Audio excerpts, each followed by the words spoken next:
Yuk. Oke, teman-teman, cukup. Assalamualaikum warahmatullahi wabarakatuh. Selamat siang teman-teman semua. Selamat siang. Saya bersyukur sekali ketemu dengan teman-teman semua. Ini pengurus OSIS semua ya sini ya?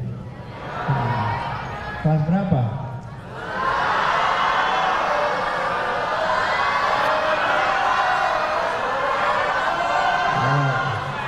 Mana kelas 10? Mana suaranya? Kelas 11, mana suaranya? Bawah nih kelas 10, mana kelas 10 suaranya? Nah, teman-teman semua, saya terima kasih. Kita ngobrol begini, teman-teman, karena saya ingin sampaikan pada semuanya, apa sih yang unik dari pemimpin muda, yang membedakan dari pemimpin generasi yang lebih senior? Ada yang mau jawab? Kenapa? Boleh langsung. Gak usah pakai mikrofon, keras. Oke, terima kasih kesempatan Pak Anies. Ini saya jawab, saya Langsung aja, saya jawab, gak usah itu semua. Langsung pak gitu. pemimpin muda adalah pemimpin yang bisa membawa generasi selanjutnya ke depan. Ya, tapi yang membedakan muda sama yang senior apa? Apa yang buat muda? Yang beda? Muda dan yang lebih senior? Ya. Oke, ya mungkin dengan pendekatan atau juga kolaborasi sekarang kan yang sudah bisa ditingkatkan atas kreatifnya gitu Pak. Kreatifnya juga. Orang tua nggak kreatif? Bukan Pak, mungkin kita kan dengan apa ya cara pendekatannya gitu loh, lebih banyak. Iya, apa pendekatannya? Dibatasi dengan kolaborasi dengan hal seperti ini juga bisa Pak. Iya, apa itu? Oke, nggak bisa. Yuk, yang berikutnya. Apa menjadi muda? Untuk menjadi pemimpin muda, berbedanya adalah komunikasi dua arah antara pemimpin dan juga anggotanya, hingga aspirasi bisa dikemukakan secara langsung dan cepat. Good, tepuk tangan. Apa lagi? Apa yang buat disebut muda? Boleh. Yang keras. Pengalaman. Jadi yang muda gimana?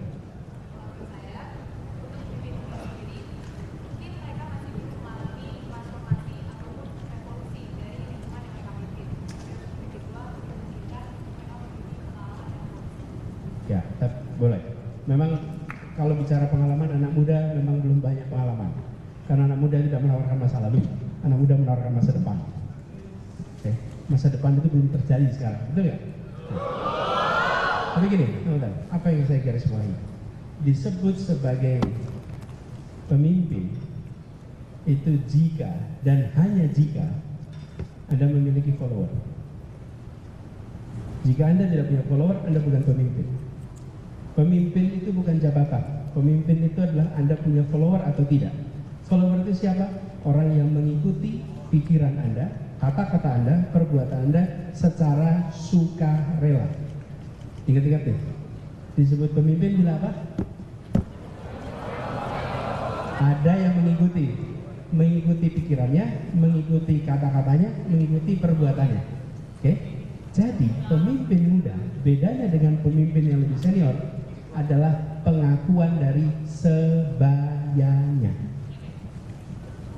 Dan untuk bisa pengakuan sebayanya, maka Anda harus harus setara. Kalau tidak setara, tidak ada pengakuan. Karena itu sudah tadi komunikasinya bisa imbal balik. Jadi teman-teman, saya ingin bersama-sama belajar di peristiwa ini. Ketika saya berada di sana, di ujung sana, dengan saya berada di sini, mana suasana lebih egaliter? Padahal sama-sama di ruangan ini, mikrofonnya sama, suasananya beda, bukan? Teman-teman, dalam Anda bekerja, dalam Anda memimpin, dalam Anda berkolaborasi, bangun suasana egaliter, suasana setara. Nih, tingginya saya berdiri dengan tingginya duduk sama. Kadang-kadang kita sudah tidak sadar karena saking terbiasanya berkelas, saking terbiasanya pakai strata, sehingga tanpa disadari strata itu dianggap sebagai sesuatu yang normal. Ruangan ini memang dibuat oleh arsiteknya seperti itu kalau ada performance. Tapi untuk kebutuhan kita butuh ngobrol yang egaliter, kita butuh ngobrol yang setara, kita ngobrol yang kita bisa tukar pikiran. Jadi yang membuat Anda disebut pemimpin bila punya apa? Follower. Saya beri contoh. Saya memimpin, saya beri contohnya pakai, karena saya seorang muslim, saya contoh dalam sholat. Dalam sholat itu ada imam, ada makmum. Ada yang menjadi imam, ada yang makmum, betul ya? Kalau saya sholat di dalam mihrab, di kotaknya imam, bolehkah saya dipanggil imam? Boleh nggak? Saya sholat di dalam mihrab itu, boleh nggak dipanggil imam? Enggak dong. Yang disebut imam itu bila apa? Itu dia. Walaupun saya berdiri di dalam mihrab, tapi kalau di belakang tidak ada makmum, boleh nggak saya disebut imam? Boleh. Tapi saya berdiri manapun, ada satu orang di belakang saya, nama saya berubah menjadi. Jadi yang menyebut saya imam siapa? Yang disebut Anda pemimpin siapa? Pengikut. Jangan sampai Anda menganggap bila Anda punya jabatan ketua OSIS, maka adalah pemimpin siswa. Belum tentu. Anda adalah pejabat dalam organisasi. Tapi Anda pemimpin atau tidak ditentukan oleh jabatan yang Anda pegang. Anda boleh saja tidak pejabat, tapi Anda tetap diikuti pikirannya karena Anda adalah pemimpin. Oke? Jadi teman-teman sekalian, Anda mau jadi pejabat siswa atau jadi pemimpin? Maka syaratnya embrace your follower. Hargai, hormati, setarakan mereka-mereka yang mengikuti Anda. Karena itulah kunci kenapa Anda disebut sebagai pemimpin. Sekarang pertanyaannya, kenapa seseorang itu menjadi pemimpin? Apa faktornya dia diikuti? Apa yang membuat seseorang itu diikuti? Karena apa? Satu kata. Ya, apa? Pemikiran. Jadi kalau pemikiran bagus diikuti. Oke. Preman itu punya pengikut banyak. Ya. Nah itu, preman belum tentu ada pikiran, kan? Tapi diikuti. Nah, berarti bukan pikiran, kan? Oke, apa lagi? Ya, sini belum tadi. Pengaruhnya.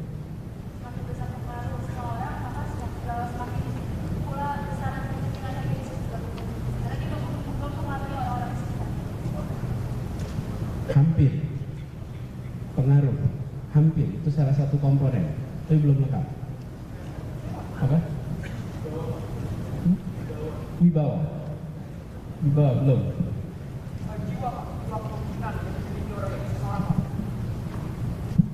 Tapi apa itu otomatis orang mau ikut?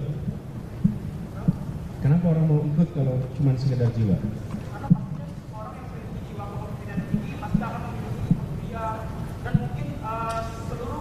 Ya, itu unsurnya, belum lengkap. Tapi unsurnya. Tanggung jawab, hampir. Ya, itu unsurnya. Sini. Apa? Kenyamanan, ya, unsurnya. Ya. Actionnya, ya, unsurnya. Unsurnya itu. Unsurnya itu. Unsurnya itu, tapi katanya belum. Tadi siapa yang bilang ke saya? Apa? Itu dia. Nih, ini jawabannya. Karena percaya.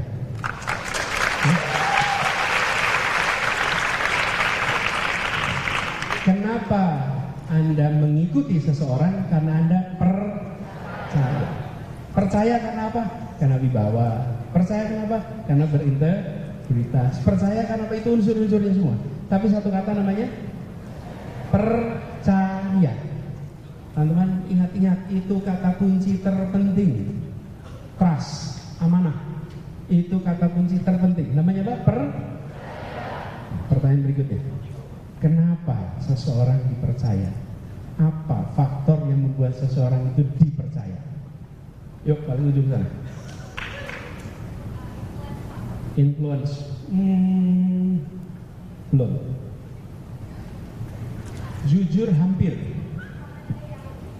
Belum. Ya, Anda udah tadi. Yuk.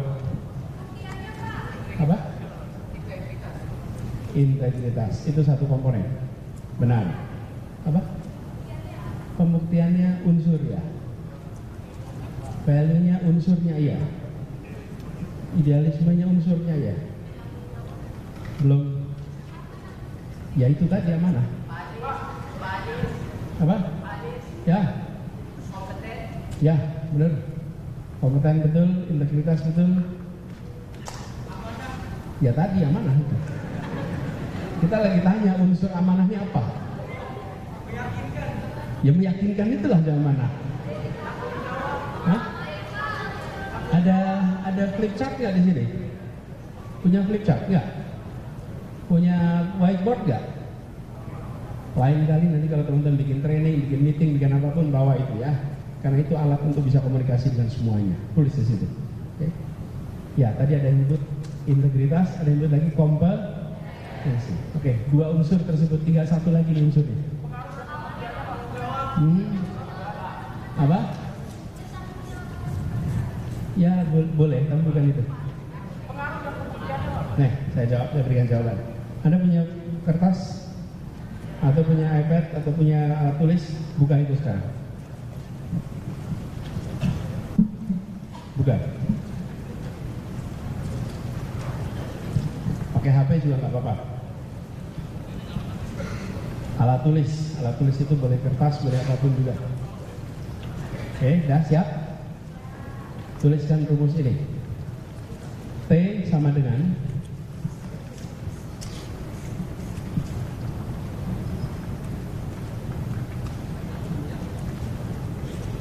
C tambah I1 tambah I2 minus SI. Oke. Atau saya tulis di bawahnya K sama dengan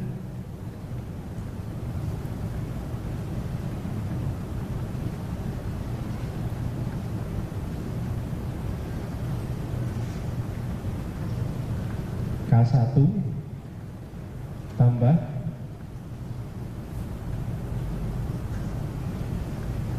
I tambah K2 minus KP. Oke, ada yang bisa menjelaskan rumus ini? T sama dengan trust. Tulis di bawahnya.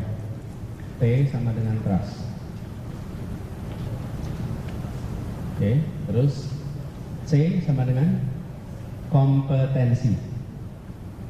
I1 sama dengan integrity. I2 sama dengan intimacy. SI sama dengan self interest.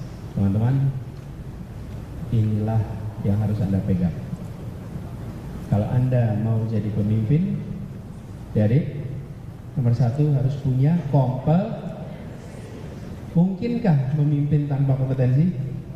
Mungkinkah dipercaya tanpa kompetensi? Nah, nomor satu kompeten, Anda harus punya kompetensi. Yang kedua, tadi ada yang bilang jujur, terus saya tidak jawab benar, itu iya tapi nggak lengkap. Apa sih bedanya jujur dan integritas itu? Ini orang berintegritas, sama nggak dengan orang jujur? Ya, bedanya apa? Bedanya apa? Yang pakai kacamata, kacamata.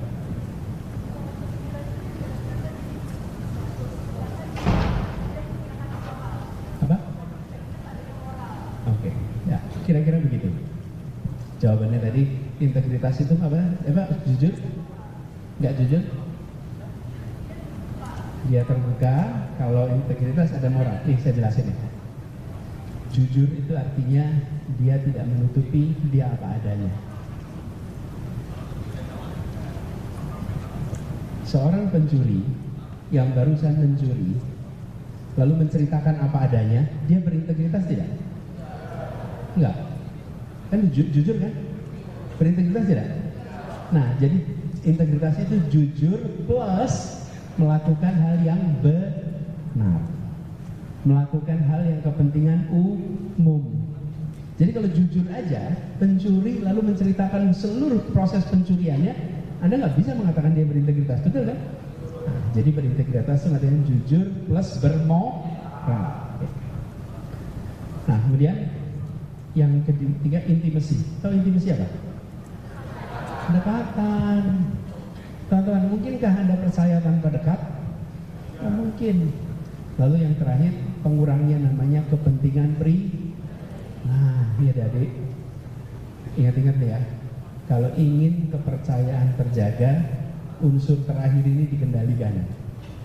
Oke. Seringkali yang tidak bisa dikendalikan itu namanya self-trust, yang membuat di antara sebaya tidak mau mengikuti Anda. Biasanya bukan karena Anda tidak kompeten, bukan karena Anda tidak berintegritas, bukan karena Anda tidak dekat, tapi karena self-interestnya kegedean.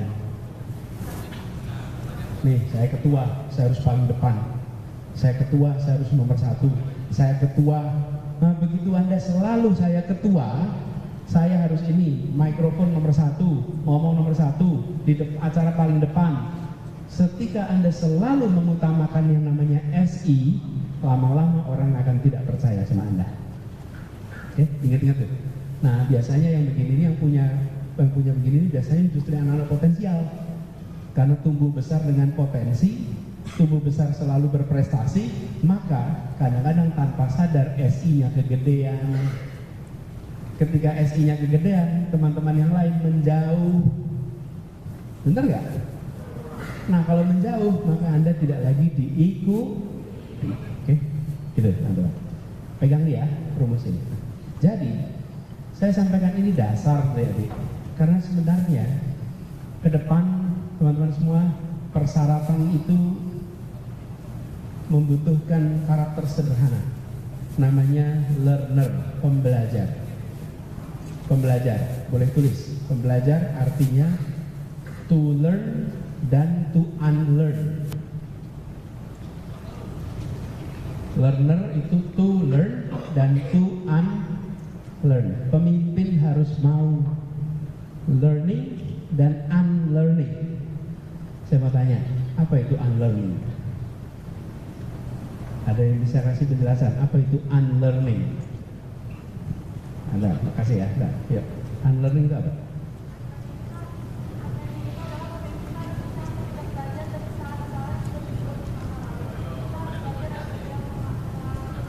Mengulang. Ya. Bagus, terima kasih. Tepuk tangan dulu. To unlearn itu artinya menghentikan, tidak meneruskan, mengubah. Kalau to learn itu gampang, yang sulit itu unlearn. Banyak hal kita unlearn. Oke, itu satu ya teman-teman. Yang kedua, thinking outside the box. Anda harus selalu berpikir di luar. Kekuatan anak muda itu, teman-teman, apa sih kekuatan anak muda itu? Kebaruan. Tulis tuh, kebaruan. Kalau anak muda tidak bawa kebaruan, maka Anda tidak lagi muda. Anak SMA nggak bawa kebaruan, Anda bukan anak muda. Memang masih di bangku SMA, tapi Anda sudah tua, karena Anda tidak bawa kebaruan. Jadi kalau anak muda harus bawa apa? Baru. Kalau sudah tidak baru, namanya Anda sudah tua. Tadi saya ceritain Pak Anies, dulu OSIS di mana? Kalau saya cerita dulu, saya udah tua jadinya. Betul ya? Tapi mau diceritain nggak? Mau juga. Catatan ya, ini bukan cerita masa lalu karena tua nih, tapi untuk pengalaman. Dan kebaruan, itu yang kedua. Learner dan kedua, ketiga box, yang ketiga kebaruan, pegang kebaruan.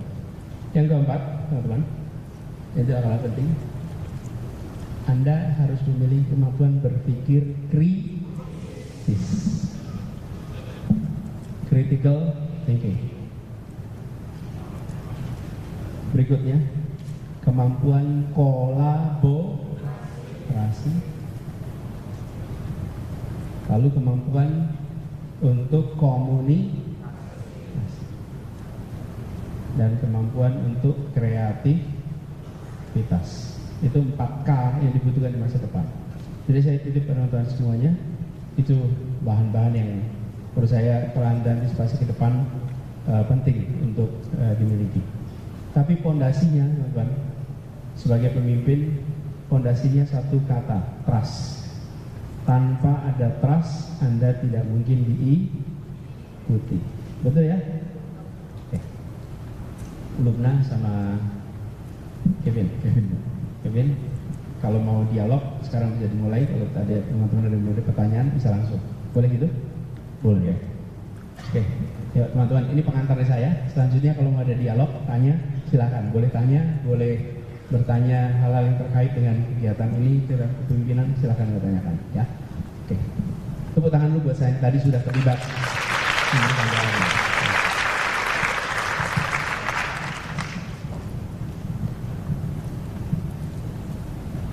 Oke, Pak Anies, kan kita sebagai pemuda saat ini tahu bagaimana besarnya peran-peran para pahlawan di masa lalu, baik dari masa pra-kemerdekaan, masa setelah kemerdekaan, masa saat menuju kemerdekaan, dan masa setelah kemerdekaan. Dan pemuda-pemuda tersebut pastinya berdampak besar, akhirnya membuahkan sebuah hasil konkret, yaitu bangsa kita saat ini, yaitu bangsa Indonesia.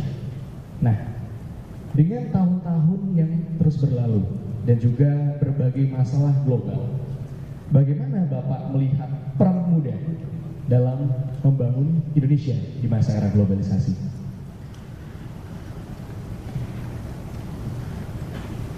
Boleh nggak saya terusin pertanyaan ini sama adik-adik? Ada yang mau jawab nggak pertanyaan tadi? Bagaimana peran pemuda untuk Indonesia ke depan? Ini yang muda-muda nih, ada jawab pertanyaannya. Yang jawab pertanyaan, ayo boleh. Yuk. Jadi saya menjawab, yaitu peran pemuda itu di masa depan bisa menciptakan kolaborasi dan kreativitas yang mungkin terbarukan. Jadi tidak selalu membawa kreativitas dan kreativitas lama, Pak, agar bisa menciptakan suatu hal yang terbaru lagi, Pak. Oke, jadi perannya buat kebaruan. Namanya siapa? Muhammad Imam Marisa, Pak. Dari SMK Negeri 52 Jakarta, Pak. panggilannya? Bintang, Pak. Bintang. Bintang dari SMK 52. Boleh catat ya. Kasih tepuk tangan buat Bintang. Ada lagi yang punya jawaban? Silakan. Nama dan asal.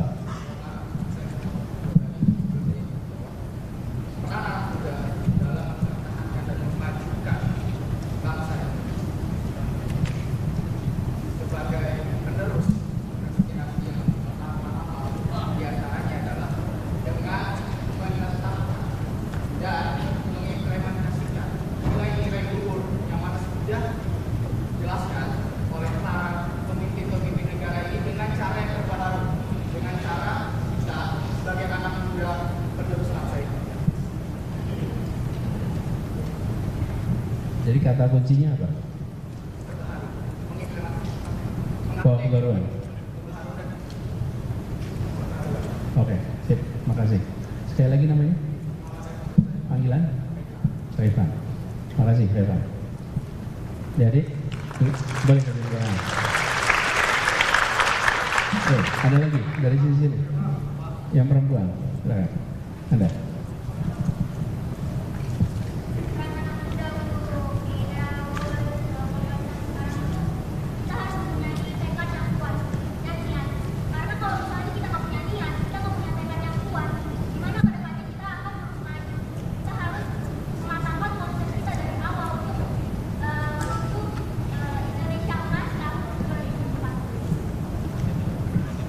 Niat yang kuat. TK. Namanya siapa? Panggilan? Talita. Dari SMK 38. Terima kasih Talita. Ya, dari sini. Anda.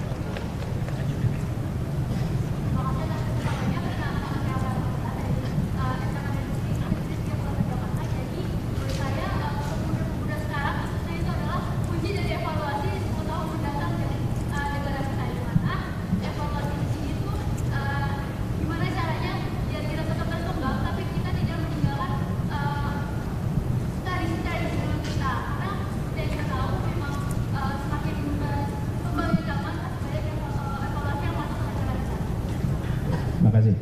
Ada banyak yang kita bisa kembangkan. Semua jawaban adalah benar. Beri tepuk tangan semua yang benar. Ya. Saya ingin summary-kan di sini. Kalau boleh saya summary-kan, disampaikan. Apa yang menarik dari ini foto-fotonya dari sini? Ini foto-foto para pahlawan-pahlawan kita semua nih yang ada di ruangan ini. Oke, mudah-mudahan nanti foto Anda akan muncul dalam salah satu hall di sini sebagai orang-orang yang berjasa. Apa sih yang menarik dari mereka itu? Apa?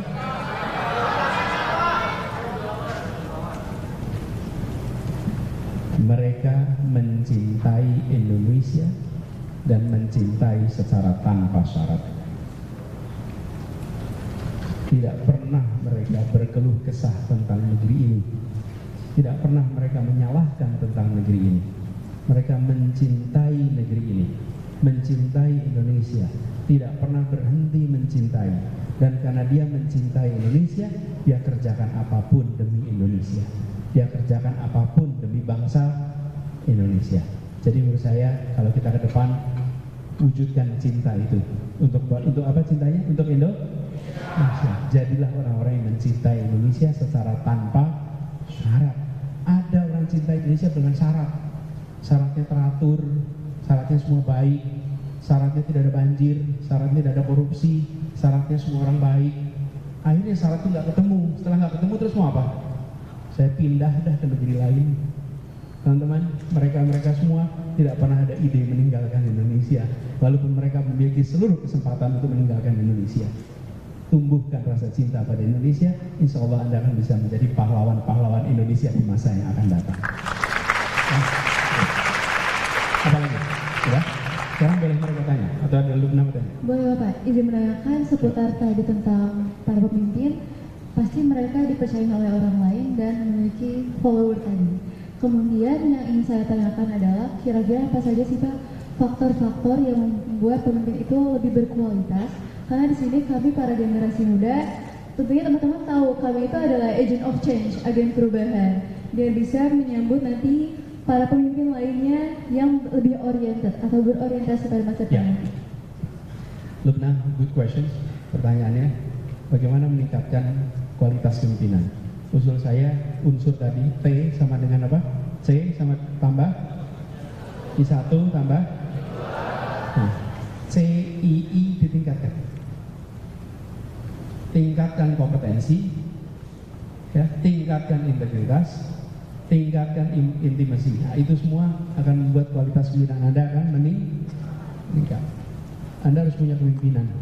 Lalu jadilah, tadi saya tulis namanya teman-teman, ada yang sudah membaca buku tentang kepemimpinan? Acungkan tangan yang sudah baca buku kepemimpinan. Masa nggak ada? Udah baca? Yang lain belum baca? Saya usul, saya tanya gini nggak mau ditanyain. Jangan khawatir kalau saya tanya apa isinya, enggak.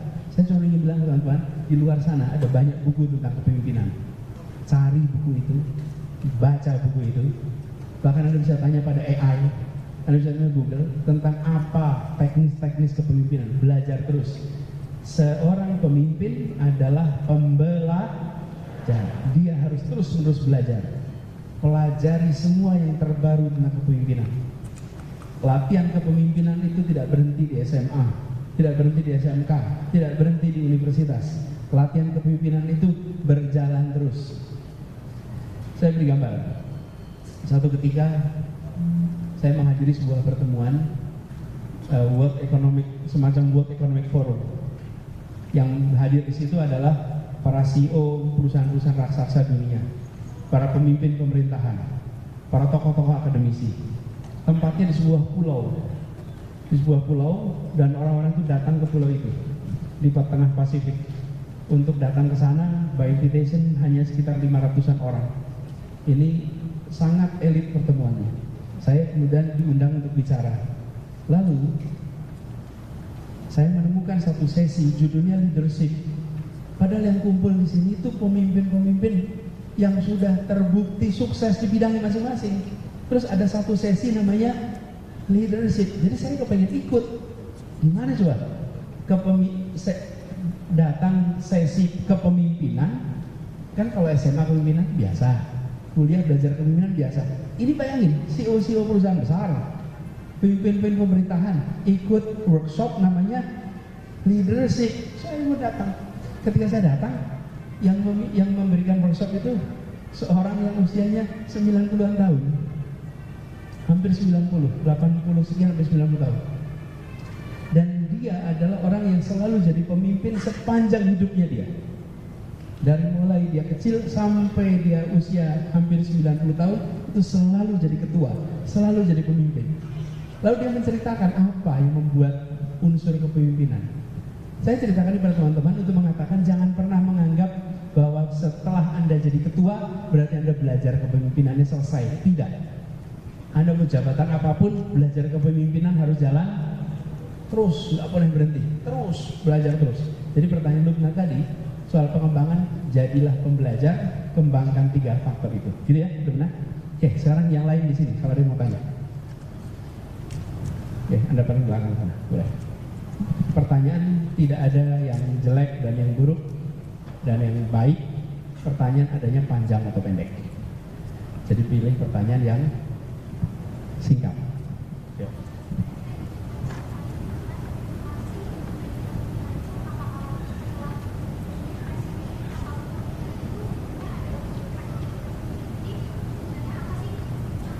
Ya. Gini, kalau dia namanya siapa? Kayla, dari mana? Pos? Dari SMA? Man 3. Oke. Kayla, Man 3. Dia tanya, kepemimpinan itu ujungnya mana sih? Apakah presiden?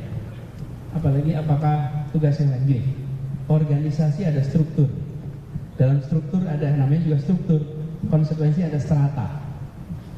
Di situ Anda bisa lihat. Tapi kepemimpinan tidak ada strata. Karena kepemimpinan bukan soal jabatan. Ingat ya, kepemimpinan soal diikuti. Nah, kalau Anda ikut sebuah organisasi nanti ada stratanya. Maka Anda bisa sampai puncak strata. Tapi sesungguhnya Anda bisa memahami kepemimpinan itu bukan soal struktur, tapi kepemimpinan soal pengetahuan. Gitu ya jawabnya ya. Yuk.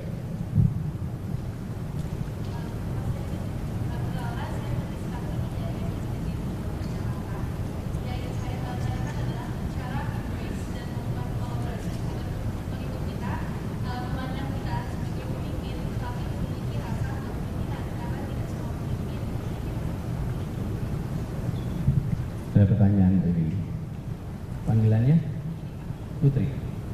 Putri, bagaimana caranya membuat sebagai pemimpin itu bisa embrace dan mungkin tidak menggurui gitu ya, tidak menggurui teman-teman.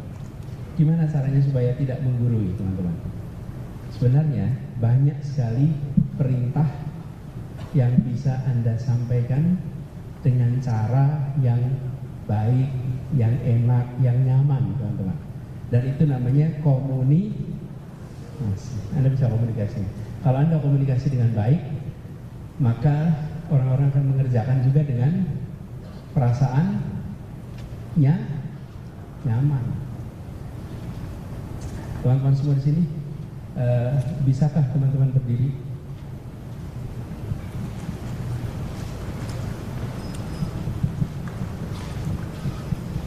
Udah, bisakah teman-teman duduk? Teman-teman, itu tadi pertanyaan atau perintah? Coba ingat.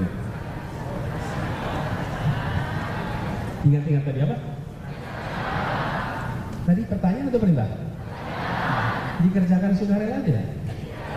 Saya tadi bertanya, bisakah teman-teman berdiri? Saya harusnya jawab bisa Pak. Tapi apa yang terjadi? Anda langsung mengerti. Selama saya bertugas di Jakarta, saya selalu memimpin dengan pertanyaan. Karena pertanyaan itu akan membuat anak buah bekerja untuk mencari jawaban. Dan jawaban itu kemudian menjadi namanya perintah. Tapi perintahnya didapat melalui proses yang interaktif. Jadi itu salah satu caranya. Dengan bertanya, dengan mengajak. Kira-kira kalau jadi atasan biasanya kasih perintah atau kasih pertanyaan? Perintah. Anak buahnya udah merasa, saya sebagai anak buah udah berharap atasan saya itu ngasih perintah. Tapi ketika atasan ngasih pertanyaan, apa yang terjadi? Perasaan setara itu muncul karena atasan saya malah bertanya kepada saya. Lalu ketika jadi keputusan, anak buah mengerjakan dengan sepenuh hati. Oke, gitu ya. Jangan. Yang dari sini. Waduh, banyak bener. Yang mana? Yang belum aja, yang tadi belum. Yang tadi belum. Ya, Anda. Ya.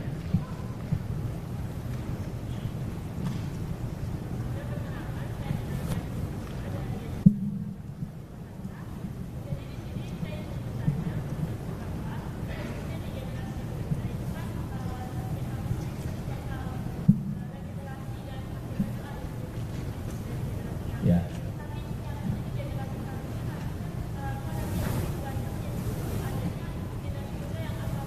Ya. Ya. Oke. Ya, gini. Teman-teman sekalian, terima kasih. Itu sering-sering kali pernah. Ini kanan kiri saya pada apatis. Gimana caranya? Caranya Anda jangan sering-sering ngomong itu. Caranya jangan sering-sering Anda ngomong itu.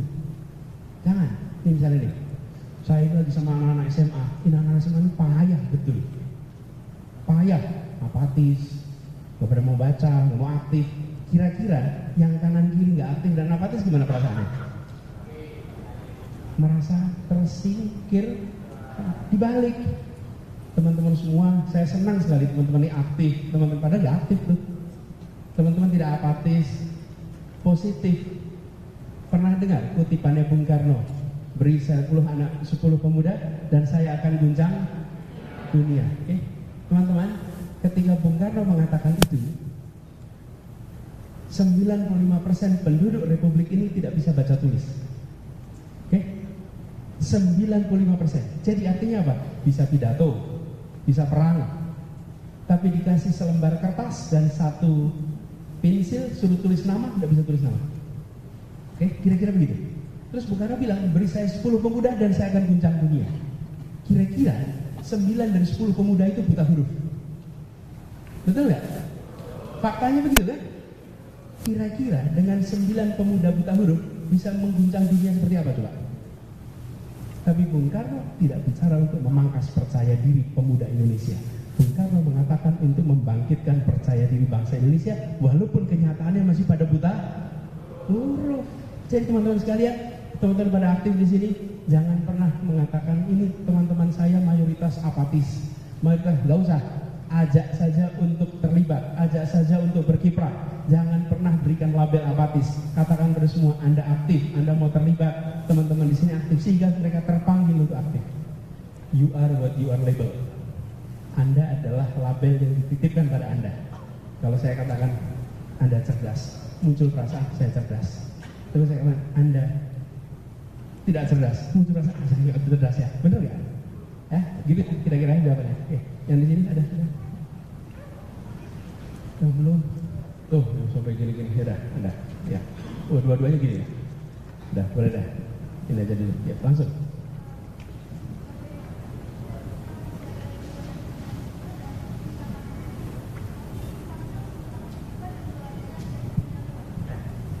Teman-teman, bagaimana kita cinta tanah air sambil belajar tempat dari luar. Ini alat ini bisa dipakai teman-teman. Semua punya HP kan? Punya teman di HP? Di sosmed punya ya? Siapa temannya? Manusia lah pasti. Siapa yang bilang dari manusia? Ya, teman-teman, alat ini, alat komunikasi ini menyambungkan kita dengan banyak pihak. Betul ya? Namanya siapa? Siapa? Filza. Filza, dengan alat ini Anda bisa berkomunikasi dengan semua. Tapi sayangnya alat ini sering dipakai untuk berteman dengan siapa? Teman SD, teman SMP, atau teman SMA, atau tetangga. Bisakah ini Anda berteman dengan sebaya Anda di dunia internasional? Bisa. Bisakah Anda tersambungkan dengan tempat-tempat terkemuka dunia pakai alat ini? Bisa tidak? Bisa. Jadi, gunakan alat ini untuk tersambungkan dengan seluruh dunia. Karena itu akan membuat kita lebih paham tentang Indonesia. Anda berada di ruangan ini, kalau saya tanya, tahukah bentuk gedung ini? Nggak tahu teman-teman. Syaratnya untuk tahu gedung ini gimana? Keluar. Pergi keluar. Kalau Anda pergi keluar, maka Anda tahu bentuknya ruangan ini, bentuknya gedung ini. Betul tidak? Kalau Anda ingin paham tentang Indonesia, bisa melihat Indonesia, lihatlah dari Anda akan punya perspektif dari luar. Kalau dari dalam tidak punya. Karena itu saya selalu anjurkan anak-anak muda punya paspor. Anda punya paspor aja. Soal perginya kapan soal lain. Tapi paspornya punya dulu. Begitu Anda punya paspor, maka Anda menjadi warga global. Anda warga Jakarta, Anda warga Indonesia, dan Anda warga dunia. Dan itu artinya, teman-teman, perspektif global. Tapi tetap mencintai Oh, Indonesia luar biasa kok. Kalau kita lihat potensinya, luar biasa sekali. Ya, gitu ya. Terakhir.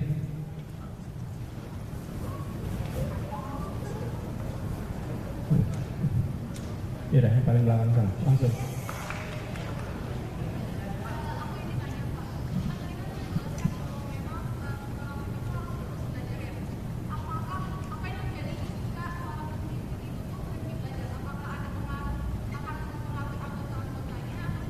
Ya, kalau Anda berhenti belajar, Anda bisa tidak diikuti lagi, karena kompetensi Anda stuck. Ya, Anda harus belajar terus, bawa kebaruan terus, bisa begitu. Tapi untuk meningkatkan kualitas kepemimpinan, Anda harus belajar terus-menerus. Jadi untuk bisa menjadi pemimpin berkualitas, Anda harus belajar terus-menerus. Gitu ya. Teman-teman sekalian, sebelum saya akhiri, ini terus, tapi kan dibatasi waktu. Ini saya sudah melewati waktu yang dialokasikan untuk saya. Sudah. Jadi saya cukup sampai di sini, teman-teman. Belajar terus, andai terus tumbuhkan kepemimpinan. Sebelum diakhiri, saya ingin cerita satu hal saja. Saya dulu aktif di OSIS, sama seperti teman-teman semua. Ini cerita masa lalu. Saya SMP kelas 1 ikut OSIS. Lalu saya ketika mau ikut OSIS, saya tanya, boleh nggak ikut? Boleh. Saya dijadikan anggota seksi pengabdian masyarakat. Pengabdian masyarakat itu ternyata tugasnya adalah mengumpulkan dana kalau ada anggota keluarga di SMP kami yang meninggal. Jadi saya, anak SMP kelas 1, bertiga, Kevin sama Lubna temenin saya juga sini. Ini kira-kira gini kita bertiga nih. Sini. Nah, 2 orang di bawah kotak, saya bawa tulisan. Gini. Saya akan baca ke depan, telah meninggal dunia, nama ini pada tanggal sekian. Mohon bantuannya. Oke. Terus yang kanan kiri saya jalan menyusuri ruangan, mengumpulkan uang. Dikerjakan itu di seluruh kelas. Nah, jumlah kelas boleh dulu. Jumlah kelas SMP itu 30 kelas, 10. Jadi kalau ada yang meninggal, kami keliling ke 30 kelas. Nah, sayangnya banyak yang meninggal. Jadi karena banyak yang meninggal, kami harus sering keliling kelas. Nah, kalau keliling kelas itu artinya 1 hari waktu hilang. Keliling, muterin. Dan masalah terbesar kalau keliling itu apa? Menghadapi guru yang galak. Bener nggak? Memang semua guru suportif sama OSIS. Keras banget tuh suaranya, ya? Aspirasi itu ya. Tok gitu kan. Terus begitu kelihatan gurunya galak, kita dorong-dorongan. Siapa yang maju nih? Siapa yang maju nih? Oke? Karena siapapun yang maju, dia yang akan dimarahin tuh gurunya. Jadi ketika ngetok, kemarin gurunya tanya, kamu bolos lagi ya? Gitu. Ini bukan bolos, ini ada kerjaan. Masuk ke kelas. Nah, bayangkan ketika masuk kelas 3, saya kelas 1 nih, masuk kelas 3, apa yang terjadi? Saya belum ngomong nih, 1 kelas sudah ngomong, telah meninggal dunia. Jadi wajah saya ini wajah kematian. Begitu masuk ke kelas, 1 kelas sudah tahu, pasti ada yang meninggal. Pasti meninggal. Jadi kalau dibully sekarang, dari dulu udah ngalamin dibully, ya kan? Jadi pengalaman dibully udah dapat dari dulu tuh. Setelah selesai, teman-teman, uangnya dikumpulin, terus ke tempat yang meninggal. Sampai tempat meninggal, bayangin anak SMP kelas 1 bertiga, kita ngomongnya apa ya? atas nama keluarga besar SMP 5 menyampaikan duka cita, dan ini adalah sedikit bantuan untuk meringankan beban. Belajar latihan ngomong tuh. Oke, kembali ke kelas, apa yang terjadi? Ketinggalan pelajaran. Jadi, teman-teman sekalian, kami itu di struktur OSIS tidak paling tinggi. Bukan ketua OSIS, bukan ketua bidang, bukan sekretaris, bukan bendahara, anggota. Tapi dari seluruh pengurus OSIS, kami bertiga anak kecil yang paling banyak pengalaman public speaking. Kami paling banyak pengalaman mengalami bully. Kami paling banyak mengalami ketinggalan pelajaran. Kami paling banyak mengalami bagaimana mengelola waktu yang sempit sekali. Pengalaman bukan merupakan fungsi posisi. Posisi Anda boleh rendah, dan pengalaman Anda bisa amat kaya raya. Oke? Jadi, pesan saya, pesan buat semua teman-teman aktivis SMA, aktivis nih, SMK, kejar pengalaman, jangan kejar posisi.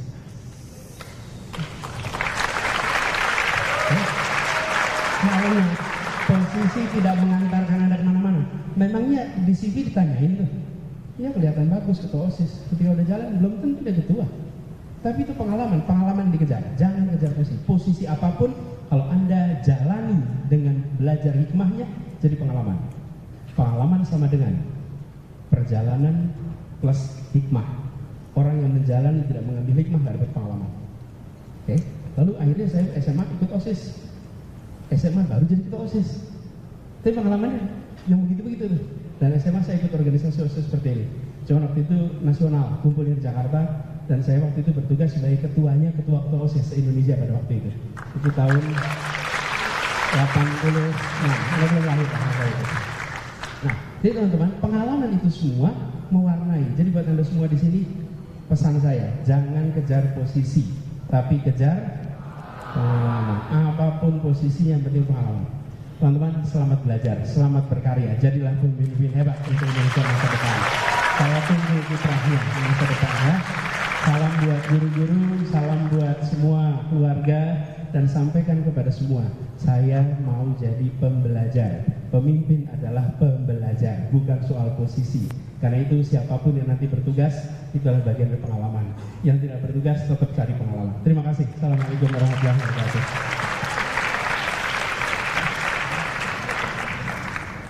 Oke, baik. Terima kasih Pak Anies atas sharing yang sangat luar biasa. Sekali lagi beri tepuk tangan yang meriah. Pak Anies